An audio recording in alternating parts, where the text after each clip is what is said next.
Council to join us here up here on the dais. That would be great. And we will open this meeting with the land acknowledgement. The land that Eureka rests on is known in the Wiyot language as Jirojiji. Past actions by local, state, and federal governments remove the Wiyot and other indigenous peoples from the land and threaten to destroy their cultural practices. The city of Eureka acknowledge the Wiyot community, their elders both past and present, as well as future generations. This acknowledgement demonstrates the city's commitment to dismantle the ongoing legacy of settler colonialism. And let's see. Can we have a roll call, please? Councilmember Castellano? Here. Councilmember Moulton? Here. Councilmember Fernandez? I think we're fighting for the mute button No there. problem. Here. Councilmember Bauer? Here. Councilmember Contreras-Deloche is absent. And Mayor Burgell? In the building. She's here, but not present. Okay. And I'm here. Thank you. You're welcome. Okay, and would all who care to join me in the Pledge of Allegiance? I pledge allegiance to the flag of the United States of America and to the republic for which it stands, one nation, indivisible, with liberty and justice for all. Okay. And do we have a report out of closed session? City Attorney Black? No final actions to report from closed session. Thank you. All right, that moves us to Mayor's announcements. Child Care Needs Assessment with Alana Smith. Come on up. Welcome.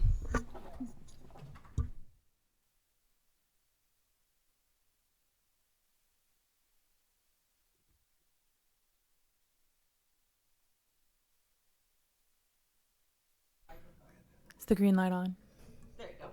All right, there we go. Hi, everyone. I'm Alana Smith. I'm the Director of Operations with the California Center for Rural Policy at Cal Poly Humboldt, and I'm here with my colleague Nino D today, who will come up shortly to talk about the Humboldt County Child Care Needs Assessment conducted by our organization. Is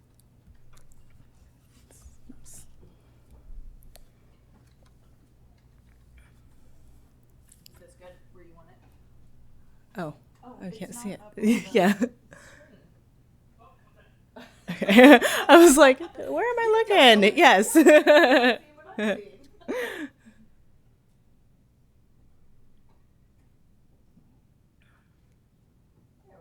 All right, there we go. Yes. So I'm going to get started and I'm going to pass it off to my colleague, Nino. Let's see, the clicker. You just do next. Thank you. Great. So just a little bit about this project and how CCRP got involved. So this work was originally funded through the American Rescue Plan Act, ARPA dollars awarded to the County of Humboldt in 2022. So the project as a whole is now known as the Humboldt County Child Care Stabilization Fund. And this initiative has provided financial support to so many child care providers and families across the county. The funds are being distributed and the program is being led by North Edge, and we have Susan Seaman here, our colleague, and her amazing team have been working to distribute the funds in many different ways, and there's an outline of that, all the different ways the program is working in the report, which you have a copy of here. And so CCRP, we are a research and policy center, and so we are brought in to help conduct a needs assessment just to try to understand the unique needs of childcare in Humboldt County and assess where there are gaps and where there may be room for new policy changes or collaboration between our local community partners. And so we started by gathering data on the current childcare industry and needs, and then generated that needs assessment. In order to do that, we worked with our local childcare partners, as well as educators and business employers, and we created this needs assessment. So I'm gonna go ahead and turn it off to my colleague Nino to talk about the report. Thank you, Alana. Hello, my name is Nino D, and I work as a senior research analyst at Cal Poly. CCRP at Cal Poly, and you have needs assessment 40-page report, which I'll try to present in 6 slides. So the report is structured the following way. First, there's a community context, understanding specific numbers about Humboldt, then the current state of childcare in Humboldt County, where we present industry overview, availability issues, accessibility issues, affordability issues, and how it all sums up through economic costs. And then at the end, we have policy recommendations. But for today's presentation, I'm going to start backwards. I'm going to present policy recommendations and then show you what they're based on. There you go. So we collected primary and secondary data. Primary data we collected through survey, through childcare access survey, which were distributed to parents. And in total, we had 459 responses, and 20 plus industries were represented through this survey. We also had one-on-one interviews with childcare providers, licensed childcare providers, and we also did listening sessions with provider network. In addition to that, then I dived into secondary data, academic articles mostly, which I love, and some reports and some data sources. So everything that I will present today is based on this specific data. So there are 6 policy recommendations, and I'll be talking about each of these, and I have a feeling nothing that I'll say today will be of a big surprise to you. Obviously, to expand availability and accessibility, engage employers as partners, and I think this is very unique finding for this assessment, and I'll be talking about it a little bit more. Enhance affordability, strengthen the childcare workforce, expand accessibility for children with special needs, because that was the theme that emerged a lot in the interviews, and simplify access to childcare subsidies and financial assistance. So, why we recommended to expand availability and accessibility. So 41% of potential childcare demand, only 41% is met based on the numbers of how many children are in Humboldt County 0 to 6 and how many licensed available spots are there. So it's almost like 59% is unmet need. So there's a huge accessibility gap there. Infant care is especially limited, and especially in more rural areas in southern Humboldt. And 55% of families who were surveyed stated that they wanted non-traditional service hours like weekends, evenings, or more part-time service options. So based on that, we proposed to provide grants and tax incentives to increase the number of licensed facilities and programs, to diversify care options, of course, and to develop employer-sponsored childcare partnerships. And I'll talk about that a little bit more right now. We also added some of those quotes that parents decided to share with us in a survey. And I just wanted to underline this. We had 459 responses, I guess. And then almost a third of participants decided to leave additional comment. You know how you fill out the survey and at the end it says, do you have additional comments? And almost like 1/3 of the respondents wanted to tell us something more. And to me as a researcher, it shows how urgent parents feel their needs are, right? They wanted to share their stories. So some of those quotes you'll see on slides. So that it's just not a number, that it's like how that number actually feels in real life, in someone's real life. So we propose to engage, like as a policy recommendation, we propose to engage employers as partners. And there's big reason why. When parents cannot have access to childcare, 46% of our survey participants said that if they cannot have access to childcare, they miss work. And then 28% said that someone else in their household misses work. And that in total, on average, research states that costs $1,150 per working parent annually. based on a UC Berkeley study, and that improving childcare access can reduce employee absenteeism by 20 to 30% and lower turnover rates from 37 to 60%. That's also pretty large numbers. But that's how much local employers are missing and losing when their workers cannot come to work because their employees cannot come to work because they have nowhere to take their child. So we proposed this partnership between employers and employees, and we propose the following strategies: to offer flexible work arrangements, which is sometimes, when possible, remote work, because that's what parents are also asking. Increase and adapt leave policies so that if workers have children, so in addition to their own sick leave days, they can get some extra child sick leave days, for example. Provide childcare financial support and build or partner with childcare providers. And there's very good example which you would see in the report in Appendix B and C. There's partnerships that are working pretty successfully in Humboldt County. And one of those partnerships is Little Samplings in the city of Eureka, which offers its employees access to childcare with full tuition coverage. And then their schedule aligns with Eureka City Council's district calendar. So it's much easier for parents because they know when will they have those specific days when they'll need care. The second such cooperation is happening between Little Learners and Open Door Community Health Centers, and then Open Door gets priority access to childcare, and then Little Learners benefit from a stable enrollment because they know beforehand how many children will be enrolled.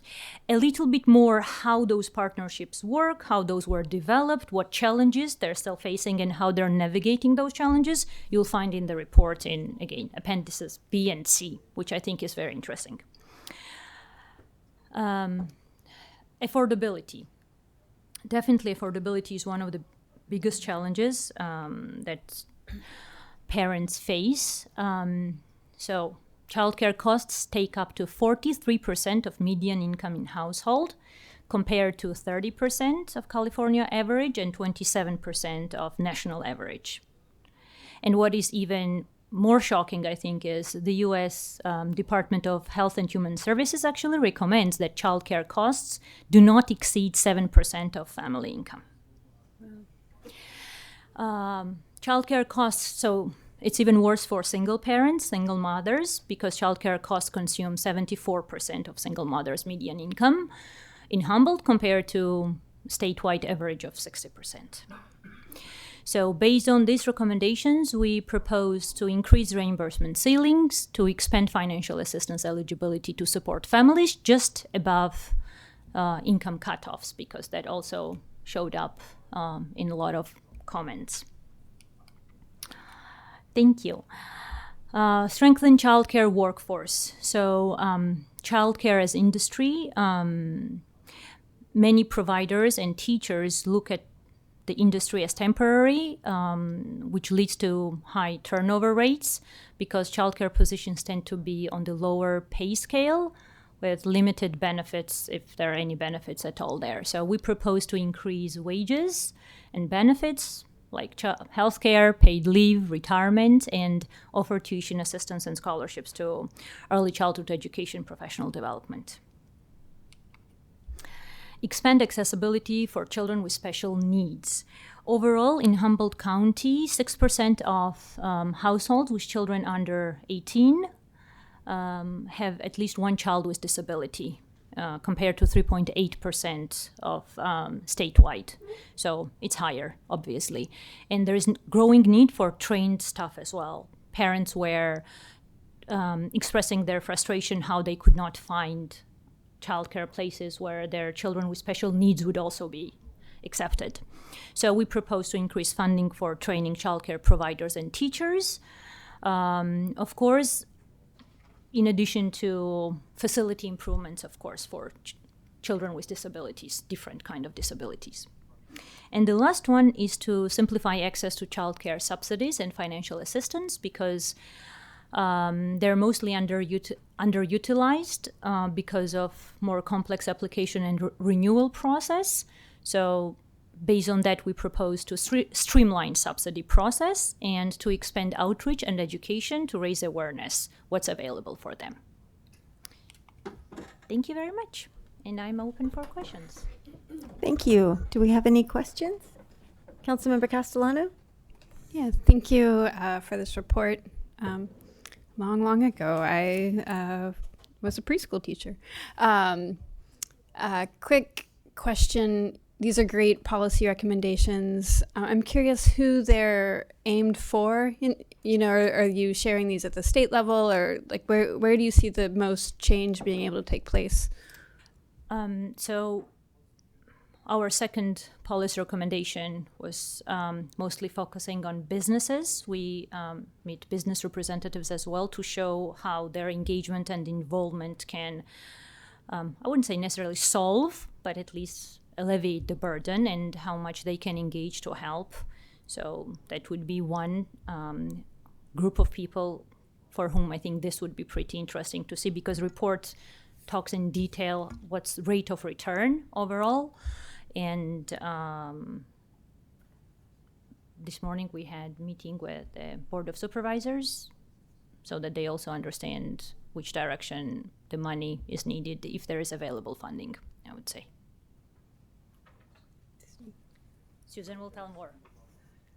Yeah, I figure since we ordered the report, yes, we are looking, these changes are not going to happen at the local level, except for with really innovative, wonderful places like City of Eureka, who built their own childcare center. So those types of things are good. Those partnerships are good. But yes, the recommendations are state and federal recommendations. It's really about getting everybody on the same page so that everybody's making the same recommendations. So we have a unified voice. Thank you. I also see Mr. Fernandez has a question, I think. Councilmember, were you done? Councilmember Castellano, or did you? Councilmember Fernandez? Yeah, thank you. Yeah, very, very similar to Councilmember Castellano, and I think it's already been answered, is that this is being brought to us not only for our education, but also potentially to advocate or harangue our legislative reps at the state level, correct? Yes, you can say that. Yes, thank you. Yeah. Have you met with local business owners or any of the Chamber of Commerce's? Have you had these conversations with them? We met with business owners for sure. Susan will tell more. I'll just hang out here. So we had a business, it was actually really hard to get HR professionals, but we invited HR professionals to come to a luncheon where we were able to present this information and gather ideas about what they're able to do in their own business setting. And then we also got to show off those two examples of what have been done locally. Or maybe not two, maybe it was just the City of Eureka presented. And that was really insightful for a lot of people at that meeting, so. And then I'm curious because you had said there's 55% of families approximately that need non-traditional service hours for childcare, evenings, weekends. I know we have our Little Saplings program, but of course that's very much in the same vein as traditional K through 12. So what do you see as a potential solution or alternative then for those non-traditional hours? Right. I think there are family centers which are more flexible, and I think they can provide more flexibility to families like that rather than childcare centers, which may have more rigid schedules. But yeah, I would definitely say. Plus, there's also unlicensed FFN, right? Family, friends, and neighbor, right? And I think there's potential there too, which would, in my understanding, would work very well for parents, especially with non-traditional hours, staying late at work. There were some quotes from our survey where some parents were saying like, hey, I could work 12-hour shifts as a nurse, but I cannot afford it because no one's gonna. I have no one to leave my child with, right? And then So I would say, yeah, definitely licensed family homes and FFN.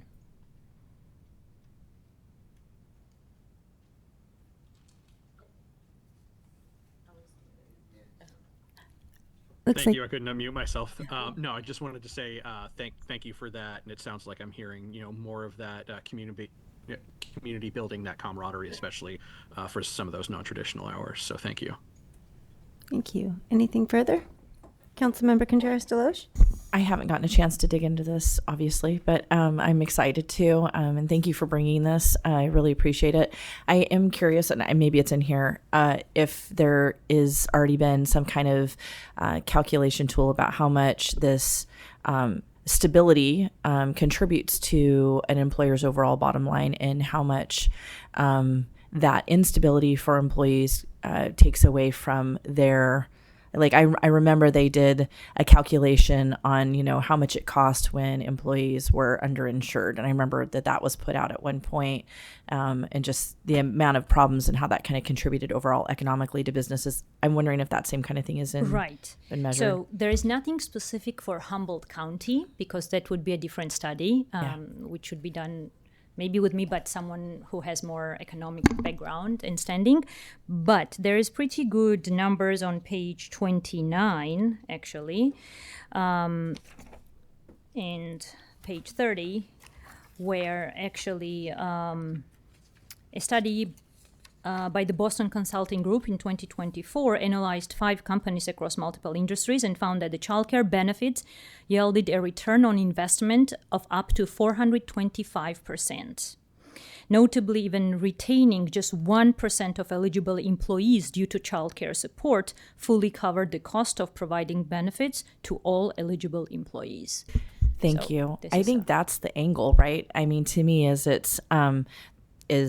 demonstrating that this is a tangible benefit and would benefit bottom line. I hate that things have to be measured in that way, and not just, hey, this would make your employees' lives better, but that would actually have a tangible financial benefit to the company as well as, and I've seen I'd lived in larger cities, and I'd seen how some of them would do childcare, facilities on ground floors or other things like that for their employees. And of course, like you said, City of Eureka does this, and it makes an incredible difference, I think, for, moms or dads to be able to just go check on their child, or, just to have that and know that they're in good care.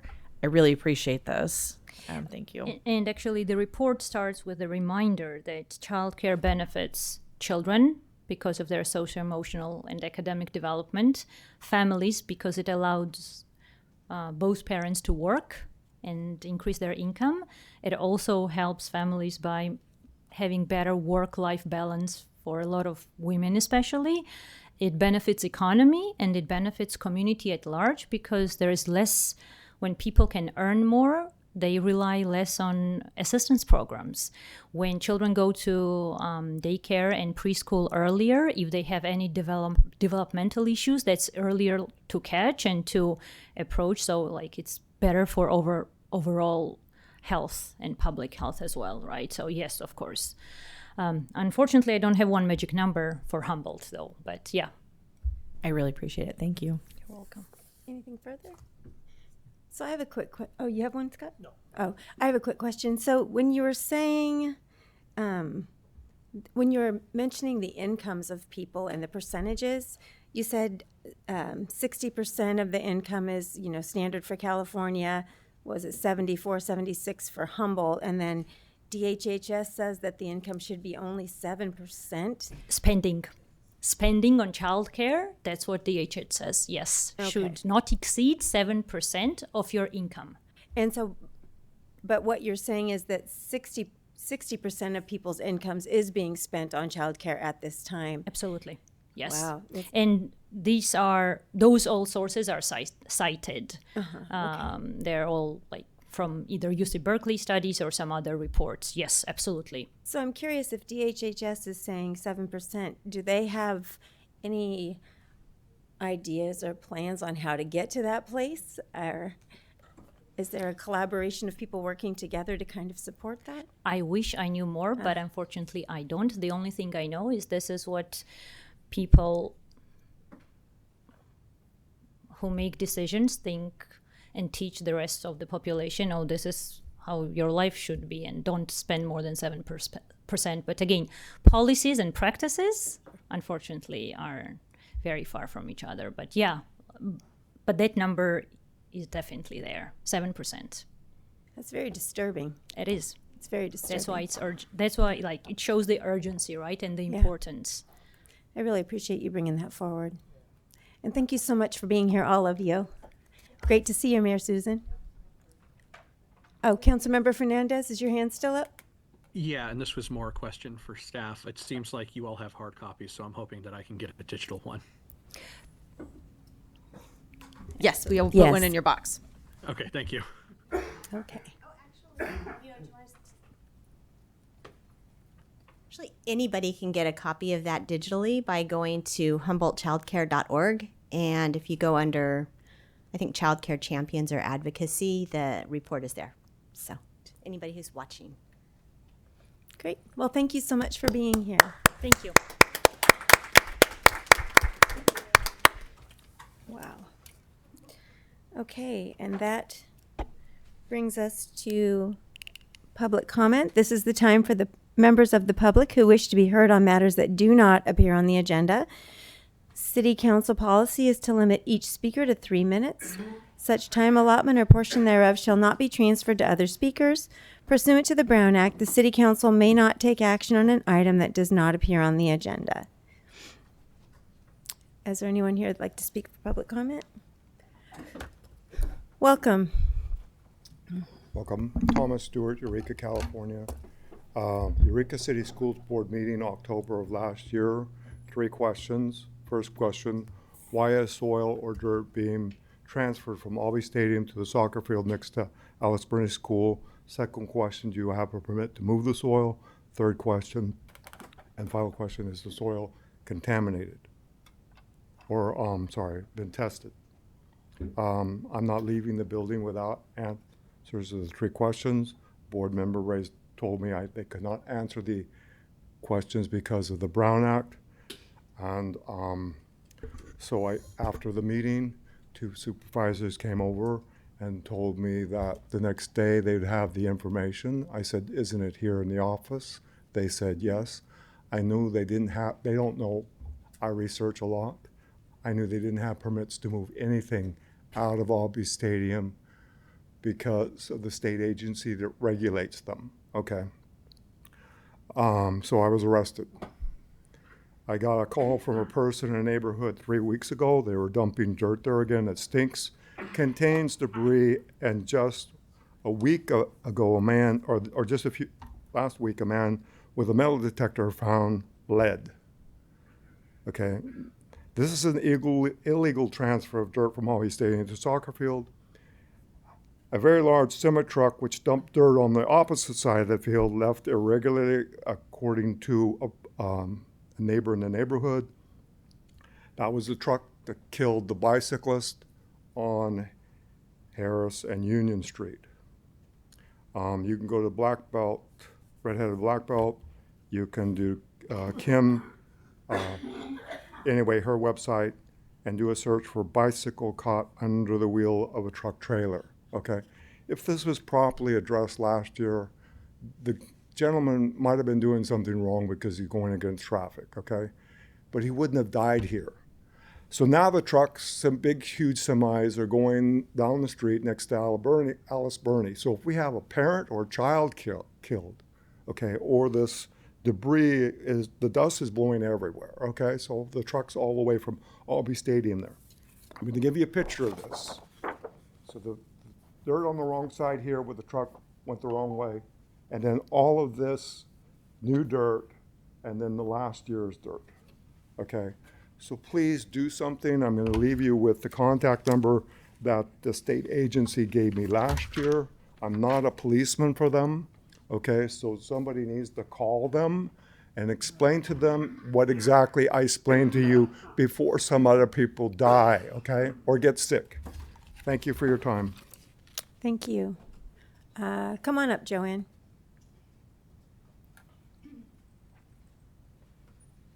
Welcome. Hi, good evening. My name's Joanne McGarry, and I believe we're still the land of the free and the home of the brave. I want to talk about being free, being brave, and actions to help humanity. I spoke earlier this morning at the Board of Supervisors meeting about this same issue. So being free, real quickly, I took the bus here from Arcata, and I just want to announce that for the summertime, the buses for young people and old people like me are free. So take the bus and help the planet in that way. But also help the planet in terms of we're celebrating 10 years of the Golden Rules relaunch, and next Saturday, the 14th, a lot of things happening on June 14th, but at 2 p.m. out at the boatyard, Zerlang Boatyard, they're going to celebrate the Golden Rule, sailing for a nuclear-free future. And we know that it's the first peace boat, and we're home harbor for that boat. And the people of the Golden Rule just announced that they are in solidarity with another peace boat that is now sailing across the Mediterranean Sea to the shores of Gaza, with Greta Thunberg among the 12 people on the boat to bring humanitarian aid. And what I am hoping, because I have a copy here of the ceasefire resolution that you and Arcata and the Board of Supervisors passed last year, we want this boat to have safe passage as it heads toward Gaza and make sure that they can break the blockade, end the siege, and deliver humanitarian aid to the people in great need there. So anything you can do as a collective group in recognition of our Golden Rule boat and its solidarity with that to ensure safe passage. Just a few hours ago, the people on the boat said there was a drone sighted above the boat. It is in international waters. It is abiding by international law. And anything we can do to support Greta and the others on the Freedom Flotilla Coalition, please do what you can. And please come to the relaunch of the Golden Rule celebration. Thank you. Thank you. Come on up. Good evening. Oh, let me lower that for you a little bit. Thank you. You're welcome. Thank you, Joanne. And thank you, council people, for the opportunity to speak. My name is Karpani. And I first want to say thank you to Councilperson Hernandez for sending his CalPERS letter. And I am again going to urge the rest of you to please send your CalPERS letter requesting them divest from the genocide. The ceasefire that you agreed to or that you passed was beautiful, but that's not enough. We need more. Joanne just explained about the aid boat going to Gaza. More has to be done to protect them. If you've seen a picture of it, it's really a tiny boat. It's only 12 people there. So anything you can do to help with that. I'm feeling really sad because when I've come here to speak, what I've been speaking about, it feels like perhaps that our values are not in alignment with each other. The homeless resolution, or whatever you are calling it, when you passed that was very disappointing. I feel like when I'm yelling at you, it's not the best way. It's not who I want to be.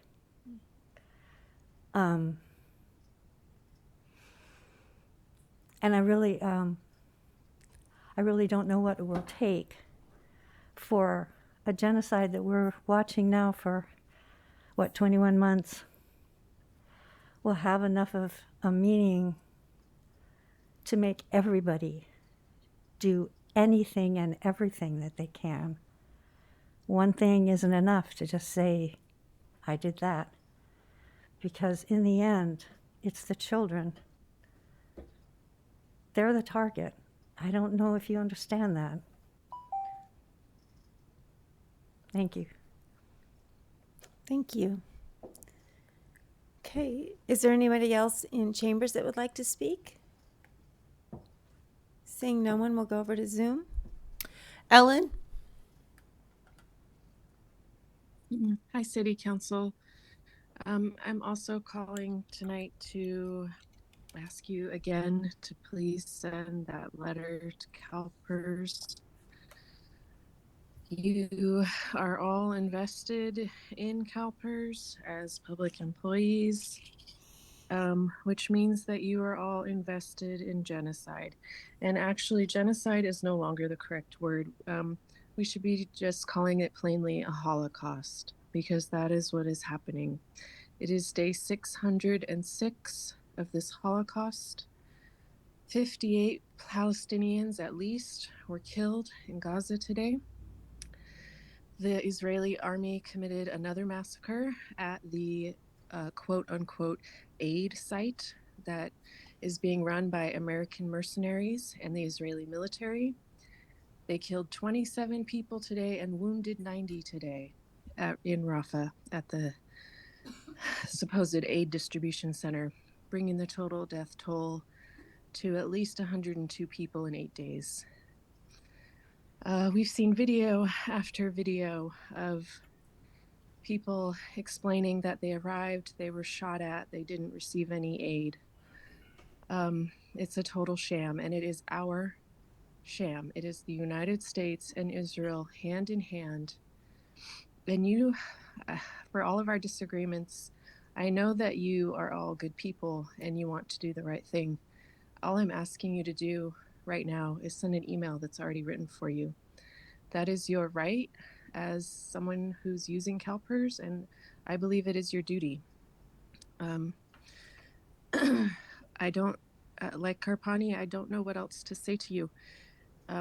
People have been coming to these meetings, every single meeting, for 21 months, asking you to do something within your power, and this is within your power. You are invested in CalPERS, you are invested in genocide, and you should have a problem with that. I just forwarded the email to you again tonight, so it will be at the top of your inbox. Please send that letter and confirm to all of us that you have done so on behalf of your own consciences, as well as on behalf of your constituents who do not want our public employees to be invested in a Holocaust. Thank you. Thank you, Ellen. Do you see anyone else? I see no one else on Zoom. Okay, with that, we will close the public comment and move into our public hearings. Our public hearing tonight is a resolution confirming and ordering special assessments for unpaid garbage and recycling collection fees with Special Project Manager Pratzker.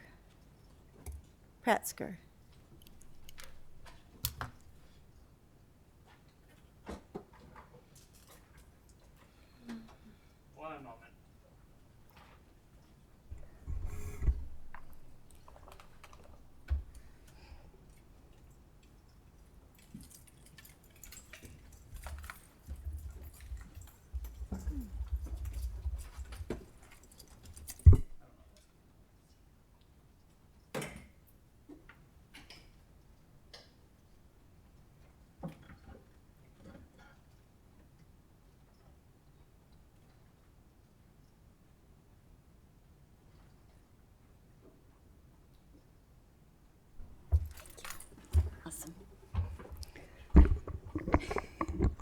Good evening, Mayor and Council. My name is Robin Prasker, Environmental Project Manager with the Community Services Department, and tonight is the public hearing for the assessment of unpaid garbage fees from 2024.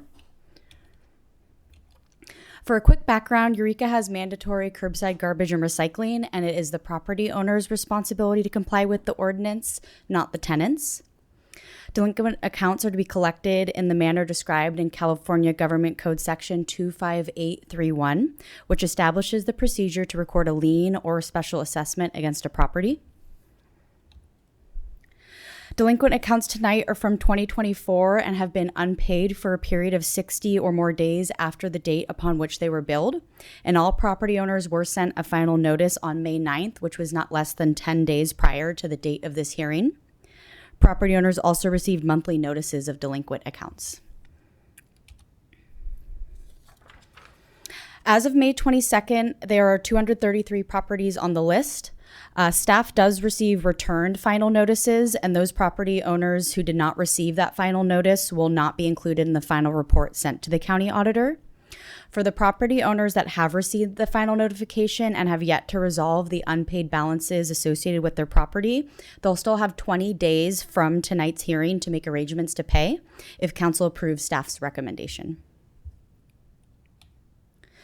So with that, staff recommends that council hold a public hearing to hear any objections or protests, make adjustments as deemed just, and adopt a resolution of the city council providing for the collection of fees.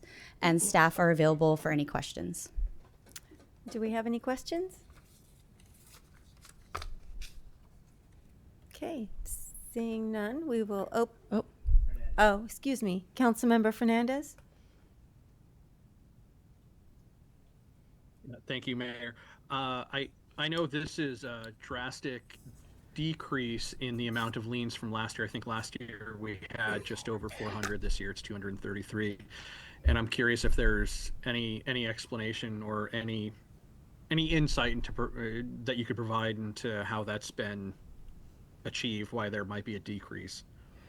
I don't have any insight myself. I know General Manager Frank from Recology is here. I don't know if he has anything. Okay, come on up, Frank.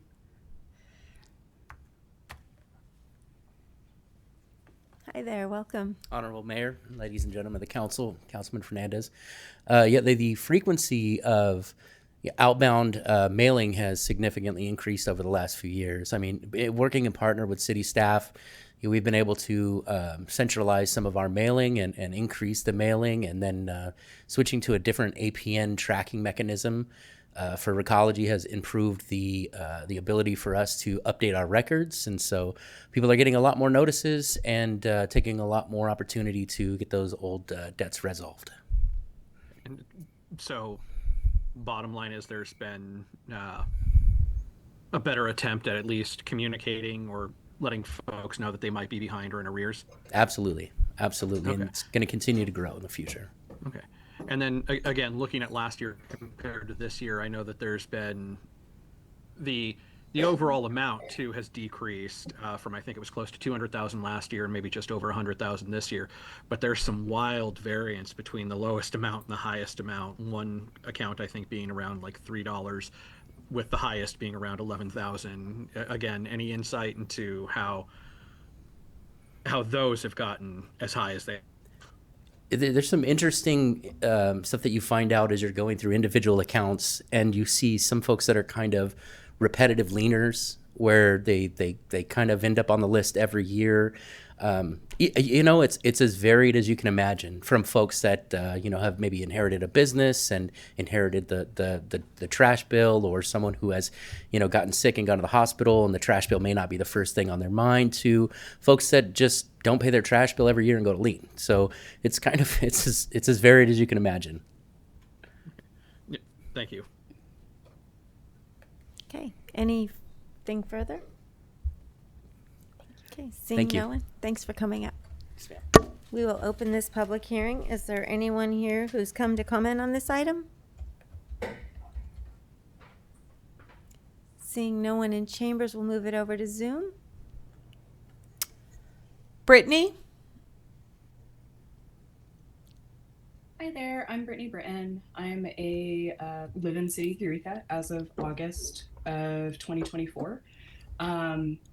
There was no lien on the property that we purchased when we got the house for trash bills, but since then have received notices from Recology that our tenant, who is actually the previous owner who passed away in March of 2023, that we are in charge of her bills because there's a misunderstanding that she is our tenant. And so we're stuck in this middle place of the law being interpreted that the current property owners are somehow landlords for a previous property owner who was a tenant. And there's like no way to redirect that in some possible way. I'm still having conversations with Recology, but it's been difficult to have that conversation because I just get quoted the law at me. And it wasn't on the purchase when we purchased it. Our title insurance is saying like we just gotta wait or try to send letters with the deeds that say what is happening. But I do want to say that this is happening to other people. I'm hearing that from our title office, that people who are purchasing properties have backdated trash bills from previous owners or from, honestly, flippers who were owning the property in the meantime. And I don't know what's to be done about this, but it's difficult. Brittany can go ahead and give the Community Services Department a call. We do deal with these situations and we do have a resolution. So it's unfortunate we didn't get to talk to you before this. Yeah, I didn't realize who I needed to speak to. That's okay. Super helpful. Thank you so much. Yep. Thank you. Do you see anyone else? I see no one else. So with that, we'll close this public hearing and bring it back to council. Councilmember Castellano? First, thank you, Project Manager Prasker, for offering us a solution and conversation around that. Really appreciate it. And I moved to hold a public hearing to hear any objections and protests and make adjustments as deemed just and adopt a resolution of the City Council providing for the collection of fees. Second. So we have a motion and a second. Are there any comments, further comments? Okay, please vote. Councilmember Fernandez has his hand raised. Councilmember Fernandez? Yeah, just before we move forward with this, of course, I know that staff had said that it was unfortunate they weren't able to connect with this particular public commenter, but they had also alluded to the fact that there are others that are in similar situations. And not to further put staff on the spot, but could you briefly give us some insight into what that resolution might be, or if that can be rectified? Because that does give me some pause in moving forward with this. Yeah, If there are absolutely. others. Yes. So once those lien letters go out, we get lots of phone calls, and there are many scenarios where someone has purchased a property and the bill was accrued prior to their purchase, and we do work with Recology to remove them from the lien list and send the previous account holder to collections. Even if we place a lien and then find out that's the scenario, we can remove the lien. So it's not our policy to have new homeowners pay the bill from the previous owner. It's just the timing of how it works. So we can work with Brittany on that. And anybody else who reaches out to us now or even months from now, we can remedy that. Okay, and is it as simple as showing the purchase date and the deed, or is there something more more bureaucratic? We have access to a property ownership database where we can find out when the house was sold, and then we match that up to when the bill was accrued. And if all that information adds up, then that is how we move forward. So I apologize to any customers who had Recology communicate otherwise, but we have been having quite a few of these scenarios the past few weeks and have dealt with them swiftly and have gotten rave reviews when we talk to folks. So again, I'm sorry that didn't happen with Brittany, but that is our policy. Okay, I appreciate you following up with that. Thank you. Of course. Thank you. So we have a motion and a second. Please vote.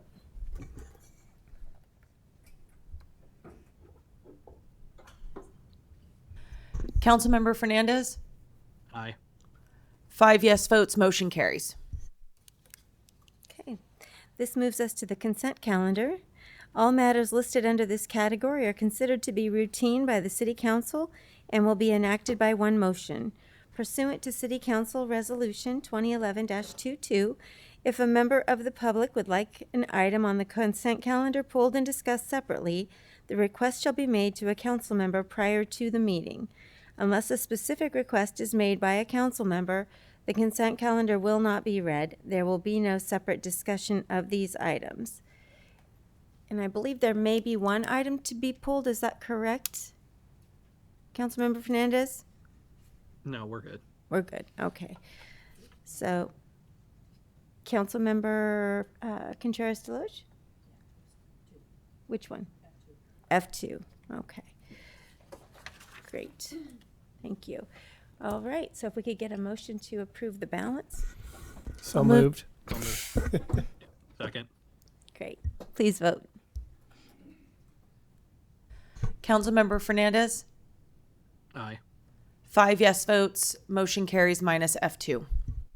Okay, and that leads us to the lateral replacement project 2025. And will So, that be with you, City Manager I will Slattery? take that. So this is one of our annual bids that we put out related to the sewer lateral replacement, and I'm happy that we brought Director Willer here as well, just in case I can't field any of these questions. But so the bid went out.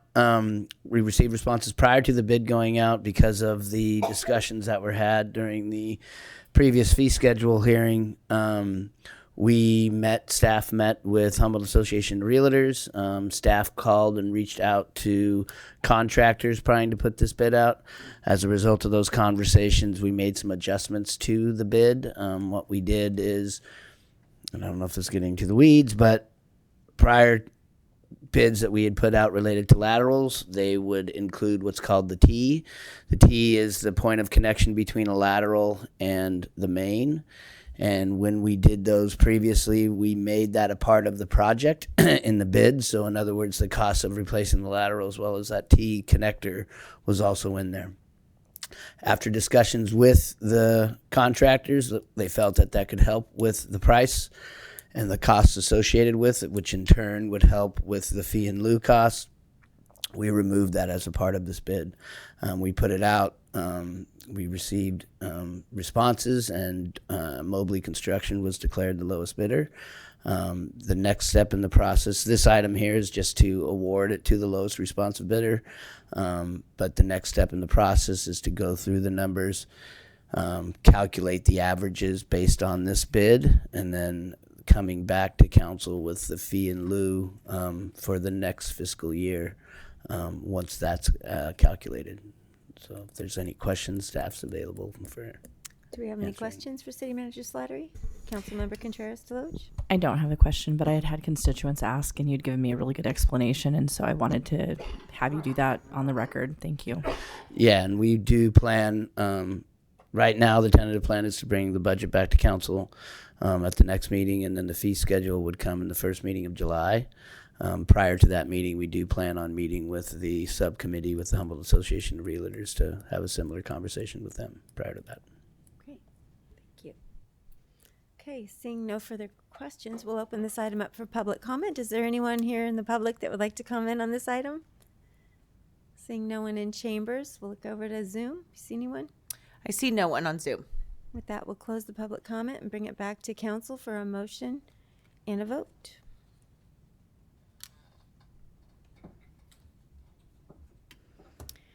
I move to declare Mobley Construction the low bidder for bid number 2025-8, annual lateral replacement project 2025, and award bid number 2025-8 to Mobley Construction for the amount of $1,025,000, $760, and approve $1,075,000 for the construction, which includes approximately 5% contingency.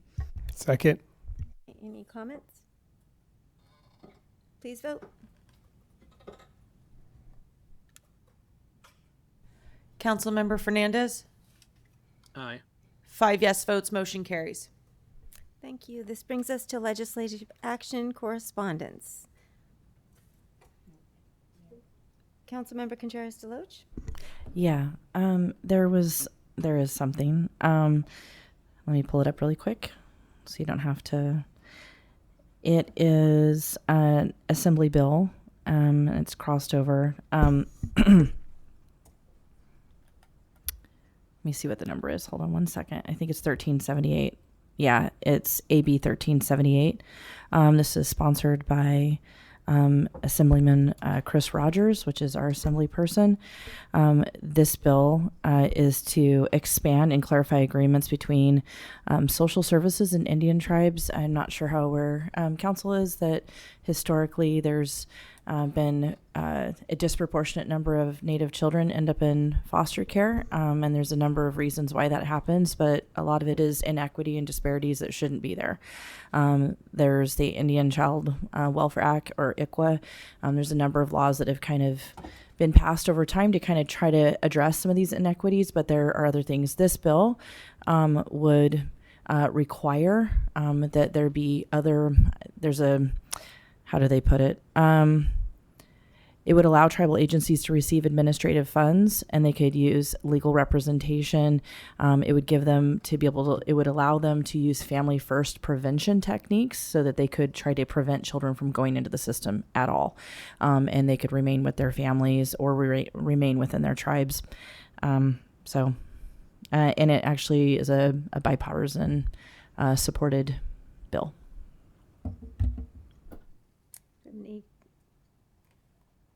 Councilmember Moulton? I just have a question. Are you familiar with this type of legislation?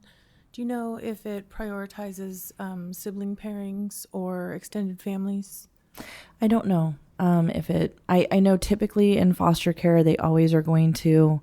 Let me make sure I understand what you mean. That they would stay together when they're placed, or that they would be placed with siblings. If there's a question between placing siblings together or placing siblings apart because there's an extended family for one option versus the other. I mean, lots of families are mixed and blended, and one person's extended family may not be the other's. I'm just curious because I've come across scenarios in my own family where siblings were separated because one was a member of a tribe and the other wasn't. I'm just curious if you know. I don't know. And the text of the bill, I got to read the text of the bill today, and it didn't seem to it didn't seem to address any of that. And I know typically in the foster care system, the priority is on trying to keep the siblings together. But that does get sticky really fast, really quickly, which is just one more enormous problem with the system. I would still support it, but thank you for trying to answer. So Councilmember Fernandez, we have 3 thumbs up here, 4. So you have there you go. Thank you. Thank you. Okay.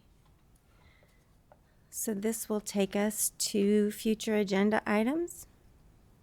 Councilmember Moulton? I'd like for staff to give us some information on CalPERS investments relating to the genocide in Palestine or any weapons manufacturing. I'm curious what that actually. I'd like to point out that not all employees are invested in CalPERS, just for the public. But I'm curious what CalPERS has invested in the situation or weapons manufacturing with the intent of then potentially asking for a letter requesting of divestment in those. But I'd like some information on what they are first.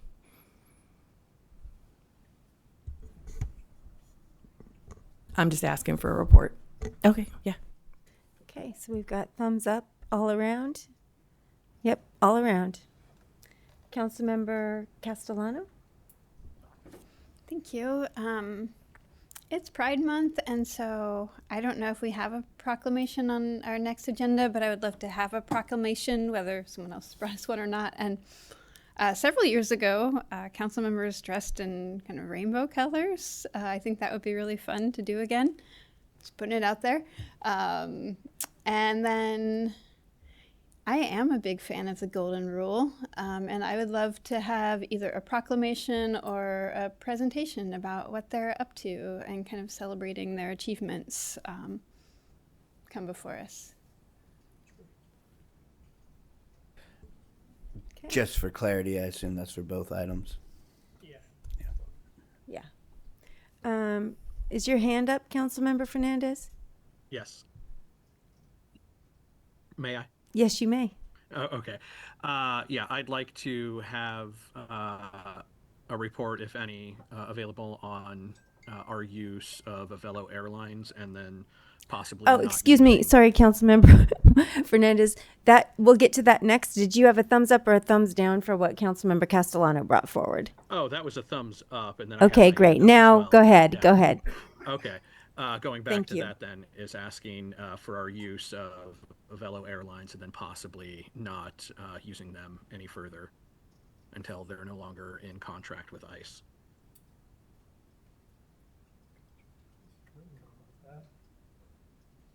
Okay. I can't see anyone, so I have no idea what's going on. So you got 4 thumbs up.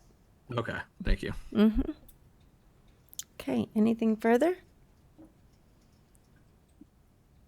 Great. So this will take us to city manager reports. Thank you, Mayor, and good evening, Mayor and Council.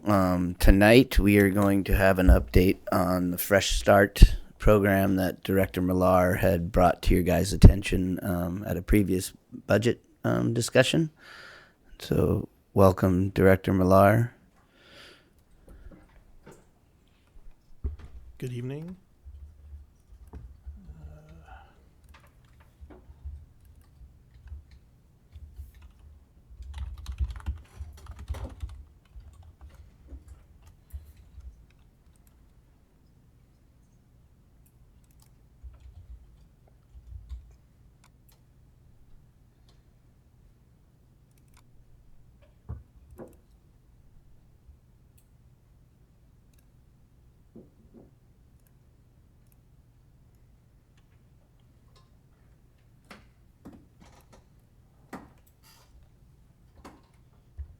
Can you share it? Derek, can you share it? Okay.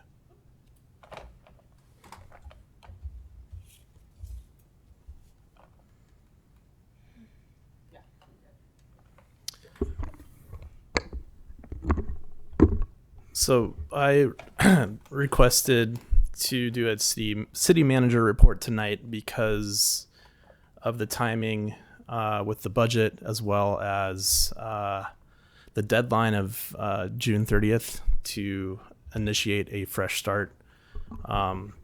This isn't good news.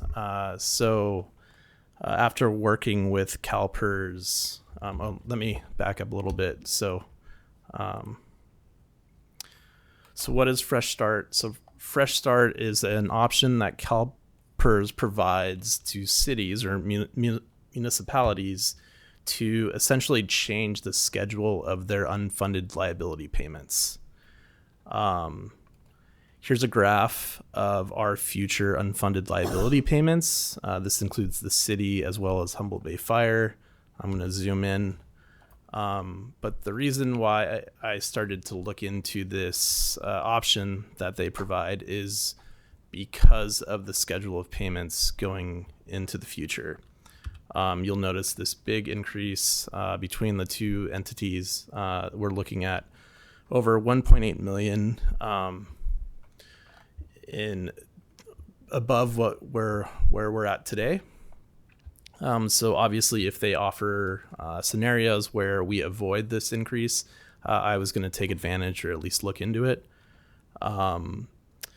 So over the past few weeks, we've been trading different models about different scenarios that I would hope to achieve. Unfortunately, when they were working on the model last week, they identified an error or an assumption that wasn't correct. So that orange line was what I thought we could do. But that purple line is what, when they came back with other options, that purple line represented, the best that we could do. It certainly reduces the impact of that growth line, the blue line. But unfortunately, what that would mean is it would be another $500,000 per year. Even though it's a flat line, it would start to impact our reserves. And if we look at our forecast for general fund reserves, if I compare our current situation, which is that growth, versus what CalPERS is offering us, the current situation actually impacts reserves less than going to that modified payment schedule. And because I believe it's better today to keep money in the bank or in reserves due to uncertainty in the economy, when I come back to you at the next council meeting, I'm going to alter the numbers that shows no intention of doing a CalPERS fresh start.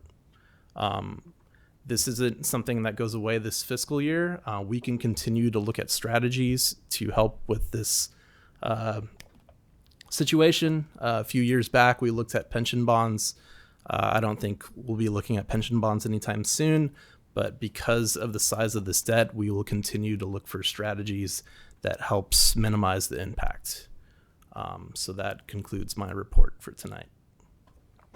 Great. Do we have any questions for Director Millar? No questions. Well, thank you for that report. We appreciate you. And that will take us to council reports. We'll start with Councilmember Contreras-Deloche. Is it because I oofed? Mm-hmm. It's been so long that I literally don't. So many meetings with constituents leading up to previous council sessions, and I'm going back and trying to see what kinds of stuff I'm gonna miss. I'm not gonna remember something. I just know it. But and had you given me a second, we might have heard something. I do have a question, really quick. Actually, no, I'll ask afterward. Sorry. Just a lot of meetings with constituents, and I just did something, I think 2 days ago, and I'm trying to remember what that meeting was. I couldn't begin to tell you. I'm sorry. I've been busy, and I have been busy with council business, but I could not tell you what without having a chance to look at my calendar first. My apologies. Thank you. Councilmember Bauer?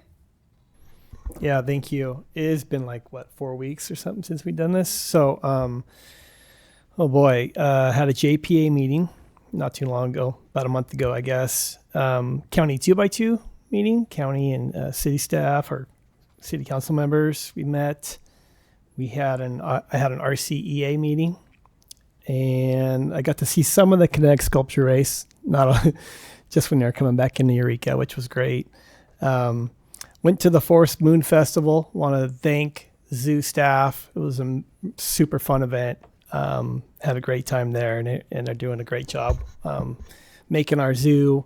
I think, what did Jim tell me, that we went from 40,000 visits a year to right around 160 or 180,000. Is that right? Yes, since Skywalk. Yeah, since the Skywalk. It's maintained pretty good levels since too. That's mind blowing. It's really cool that our little zoo has that kind of visitorship there. And then lastly, we had a Beta Zoo Trail Town Hall meeting, which was amazing turnout. Lots of people, a lot of great questions. Staff did a outstanding job of presenting the project and talking to people and hearing concerns. And yeah, great turnout. Really appreciate the community for coming out and expressing their concerns and getting to know more about the project as we move along. So I'd love to do those. Town halls are great, and people really appreciated the ability to kind of talk to us and talk to staff. So, and I think that's it. Thank you. Councilmember Moulton? Hi, thank you. Yeah, it's been a while, so I'm going to run down this. I've been doing work with community groups to try and get them engaged with our Citizen Oversight on Police Practices Board, folks from the BIPOC community or those experiencing homelessness, trying to get advocates to work with the board, help build better relationships. Met with the Realtors Association, attended mornings on Main Street, which is lovely, seeing all the business folks down there. Come bend my ear. Attended a Eureka City Schools 2x2, JPA board meeting for Humboldt Bay Fire. I attended the kinetic sculpture race. I did see all of the race because that's my jam. The race is a great example of Humboldt County culture. It combines ecotourism and athleticism and artistry and like the general kooky fun nature of our community, getting us national attention. There were reporters there from all over the country. And I just wanted to shout out to the team Pedal Snappers. And this year there were at least five different youth teams, all youth teams, high schoolers, who are engineering and racing for glory, and that is how we're going to keep this tradition going. Thank you, Councilmember Castellano, for mentioning that it is Pride Month. It's It's good to be an ally. It's good to be supportive. There are plenty of places in our country and even our community where not everyone is safe simply walking around and existing. And just saying, hi, I see you, I support you, I love you, you belong here, can make someone feel the difference between feeling like everybody around them wants to hurt them and feeling like they're maybe a part of the community. And I just wanted to point out there was a commenter who was lamenting that the camping ordinance passed, and the camping ordinance did not pass, in case she was worried about that. That's all I have to report. Thank you. Thank you. Councilmember Castellano? Okay, let's see. After that long meeting, I did travel to Sacramento. It's kind of council adjacent, but it's for a role on the Board of Cal Nonprofits. I want to thank some constituents and other electeds reached out to wish me a safe trip and make sure I made it okay, and thanks for that. And I want to congratulate Food for People and Carly Robbins and Humboldt Casa and Amber Anderson for being our local recipients of Nonprofit of the Year there down in Sacramento. So that was really great. And I have attended, and just thanks for all of the work they're doing in the community. I attended the Humboldt Transit Authority Finance Committee meeting. It's budget time of year, so all of your local JPAs are talking about their budgets, and the Humboldt Waste Management Authority budget budget meeting, and then also the Eureka Main Street Economic Vitality Committee meeting. Thank you. Councilmember Fernandez? Yeah, I've been continuing to meet with advocates for the homeless, or for the homeless and the unhoused. I know we've rescheduled a few times our 2x2 with Eureka City Schools, and we have an upcoming one with the Chamber of Commerce, I think, the same day as our June 17th meeting. So very, very similar to everyone else, staying engaged with our constituents, but very much Council Member Contreras-Deloche. I'm not looking at my calendar at the moment, so just know that I'm staying busy. Great. Councilmember Contreras-Deloche, did you have time to look at your calendar? Did you want to add anything? No, ma'am. Just listening to the rest of you. Okay. Well, with that, I'll just share a few things. I was really grateful and honored to be able to attend the World's Renewal Ceremony out with the Wiyot tribe out at the reservation. It's always such a intense and spiritual and moving time. It's always wonderful to hang out too. It's so grateful to maintain those relationships that we've built over time. I attended the kinetic sculpture race. I ran for for Rutabaga Queen as Kimberly Kindness, and I was so grateful because for years since I became a council member, I really wanted to bring forward a kindness initiative to our city. They did one in Anaheim many, many years ago, and the Dalai Lama came, and we actually wrote to the Dalai Lama to see if he'd come to Eureka, but he was too old to travel, so that didn't work out. So it was nice to be able to do that through the Rutabaga Queen venue or through the Kinetics. I didn't win, and I'm so grateful. I will be a princess for life, so that was always wonderful. And just, I'll be spreading kindness as I tend to do and try to do because I love our community and I love people. It's been so long that I just did want to report that we did have our mental health town hall. And we had Joe Reed here. He came. We had 2 different panels. It was very well attended and very important topic discussing mental health and stigma reduction, which is critical in healing on so many levels in so many ways. And then I missed the Forest Moon Festival. I actually was out at senior prom with a former student of mine, which was a lot of fun, and it's what we do. So anyway, I met with a lot of people. I talked to a lot of people, which I generally do anyway. And I'm so thankful for this city and the people in it and the way that we are able to communicate and work together and to have fun. And the season now is to get out and be with our community. So I would really encourage you to do that. Friday Night Market starts this Friday. The concerts are going to be starting. There's just so many things to do outdoors. It's fabulous. It's gorgeous. Enjoy each other. And with that, we're adjourned.